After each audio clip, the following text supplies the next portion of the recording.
Selamat malam Bapak Ibu serta saudara-saudari sekalian. Marilah sebelum kita mengakhiri aktivitas kita di hari ini, kita membuka dan membaca bagian firman Tuhan yang diambil dari Galatia pasal 5. Galatia 5 ayat 16 hingga ayat 26. Galatia 5 ayat 16 hingga 26, demikian bunyi firman Tuhan. Maksudku ialah hiduplah oleh roh, maka kamu tidak akan menuruti keinginan daging. Sebab keinginan daging berlawanan dengan keinginan roh, dan keinginan roh berlawanan dengan keinginan daging. Karena keduanya bertentangan, sehingga kamu setiap kali tidak melakukan apa yang kamu kehendaki. Akan tetapi jikalau kamu memberi dirimu dipimpin oleh roh, maka kamu tidak hidup di bawah hukum Taurat. Perbuatan daging telah nyata, yaitu percabulan, kecemaran, hawa nafsu, penyembahan berhala, sihir, perseteruan, perselisihan, iri hati, amarah, kepentingan diri sendiri, percideraan, roh pemecah, kedengkian, kemabukan, pesta pora, dan sebagainya. Terhadap semuanya itu kuperingatkan kamu, seperti yang telah kubuat dahulu, bahwa barang siapa melakukan hal-hal yang demikian, ia tidak akan mendapat bagian dalam kerajaan Allah.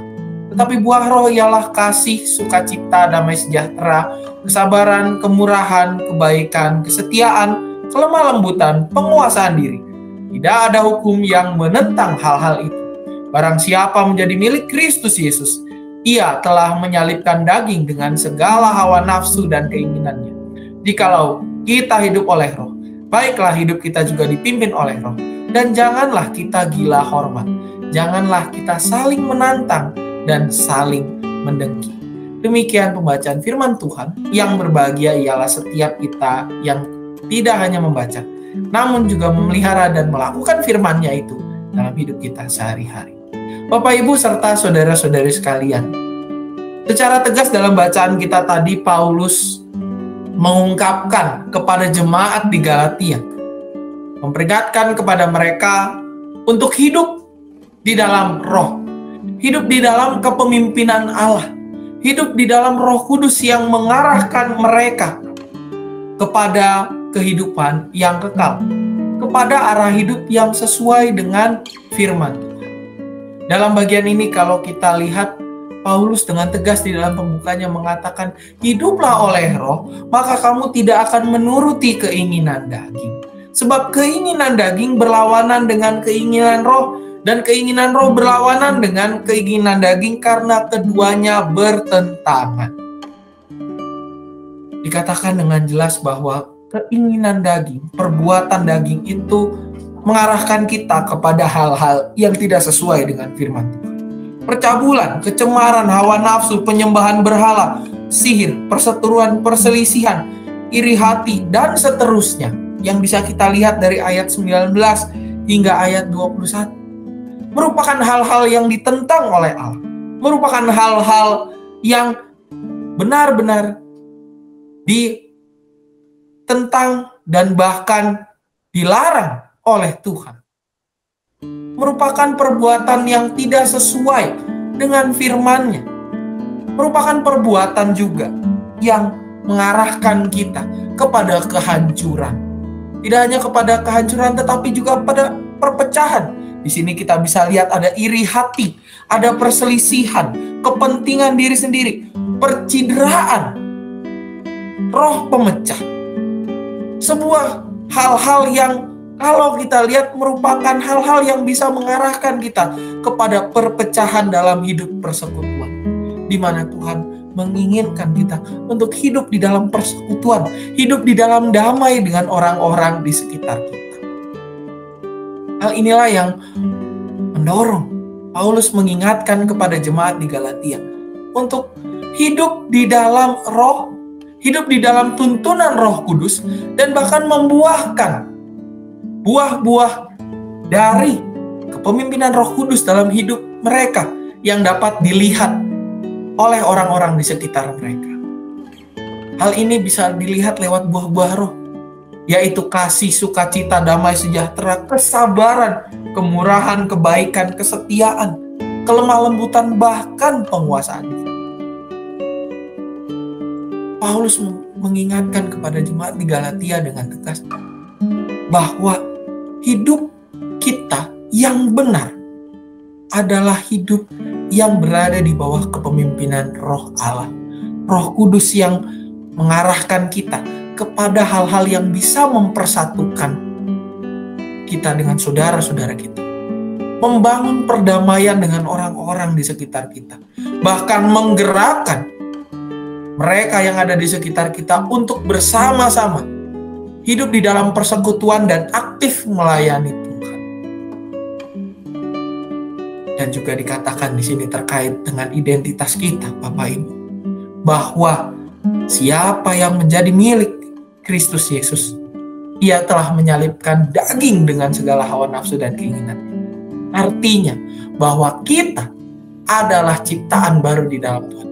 Siapa yang menjadi milik Kristus Yesus adalah orang-orang yang tidak lagi hidup di bawah keinginan daging, keinginan untuk menang sendiri, keinginan untuk paling bagus sendiri, keinginan untuk berorientasi pada pandangan-pandangannya sendiri, tetapi hidup di bawah arahan Roh Tuhan, di mana kualitas hidupnya adalah kualitas hidup yang mengupayakan kasih, sukacita, damai sejahtera, kesabaran, kemurahan, kebaikan, kesetiaan, kelemah lembutan, dan penguasaan diri. Siapa yang menjadi milik Kristus Yesus, siapa yang mengaku dirinya Kristen, adalah mereka yang menyalibkan daging dengan segala hawa nafsu dan keinginannya. Dan mereka yang mengaku sebagai Kristen adalah orang-orang yang hidup di bawah kepemimpinan Roh, yang mengupayakan perdamaian abadi, mengupayakan kasih itu, kasih yang berasal dari Tuhan, tidak hanya dirasakan oleh dirinya, tetapi juga oleh orang-orang di sekitarnya. Mengupayakan sebuah hal yang membawa persekutuan di sekitarnya untuk lebih merasakan Tuhan. Lewat kehadiran dirinya, orang bisa tahu bahwa Tuhan hadir, bahwa kasih Tuhan nyata lewat kehidupannya.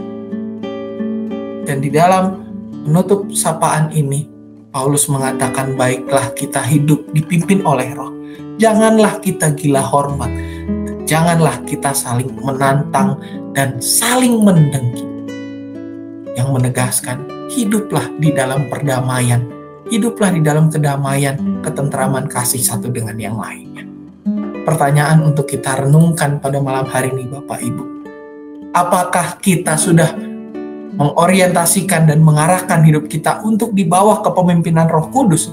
Atau kita masih berusaha untuk hidup memenuhi keinginan daging kita? Apakah kita masih gila hormat? Kita masih saling menantang dan saling mendengki satu dengan yang lainnya? Atau kita berusaha menjaga perdamaian dengan saudara-saudara kita, dengan orang-orang di sekitar kita, dengan segenap rekan-rekan sepersekutuan kita? Sekalipun situasi yang kita hadapi tidak mudah. Apakah kita telah terus berusaha untuk menghadirkan damai Tuhan dalam hidup kita, atau justru kita masih menjadi orang-orang yang hidup dan masih punya keinginan untuk menang sendiri? Apakah hidup kita sudah benar-benar berorientasi kepada Kristus, atau masih kepada kebanggaan pribadi kita?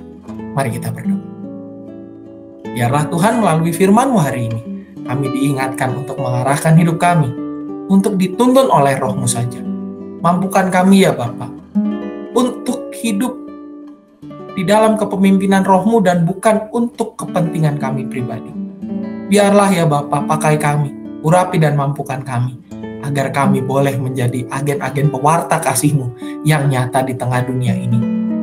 Orang-orang yang benar-benar menyalibkan keinginan daging, sebab kami adalah ciptaan baru dalam Engkau. Dalam nama Anak Tuhan Yesus Kristus kami berdoa. Amin. Umat yang dikasihi oleh Tuhan Yesus Kristus, pendaftaran ibadah minggu telah dibuka. Silakan mendaftarkan diri lewat link yang telah disebarkan lewat WA Group. Atau bagi para lansia, silakan mendaftarkan diri lewat grup lansia GKI Cicurug. Juga untuk para remaja, silakan mengisi lewat link pendaftaran ibadah yang telah dibagikan di grup Komisi Remaja GKI Cicurug atau yang tertera berikut ini. atau dapat langsung datang ke gereja pada pukul 9 pagi di ruang ibadah remaja GKI Cicurug di gedung yang baru. Dan juga bagi adik-adik kelas Immanuel, silakan menghubungi WA grup kelasnya masing-masing atau Ibu Irin untuk pendaftaran ibadah, untuk mengikuti ibadah secara onsite. Bagi Bapak Ibu juga diingatkan terkait aksi puasa untuk anak-anak lewat celengan, dan juga remaja lewat celengan, anak-anak 2.000, remaja 3.000. Kita bisa, bagi yang dewasa, silakan menyisihkan Rp5.000 setiap harinya, yang dimana dana-dana yang kita kumpulkan tersebut akan dipakai untuk mendukung majelis jemaat melunasi pinjaman ke penabur yang dipakai untuk renovasi gedung pelayanan kita, di mana terdapat kelas-kelas sekolah minggu, ruang ibadah remaja, pemuda, dan ruang pelayanan kesehatan. Juga Bapak Ibu yang dikasihi oleh Tuhan Yesus Kristus, mengingatkan di dalam masa bulan Ramadan ini, marilah kita yang pertama tidak makan dan minum di tempat terbuka atau tempat umum. Marilah kita juga menjaga keamanan lingkungan sekitar kita secara aktif dengan tetangga-tetangga kita, juga menjaga ketentraman lingkungan tempat tinggal kita. Dan juga marilah kita terus melakukan protokol kesehatan supaya kita lebih cepat keluar dari situasi pandemi yang terjadi. Selamat malam, selamat beristirahat. Tuhan Yesus memberkati.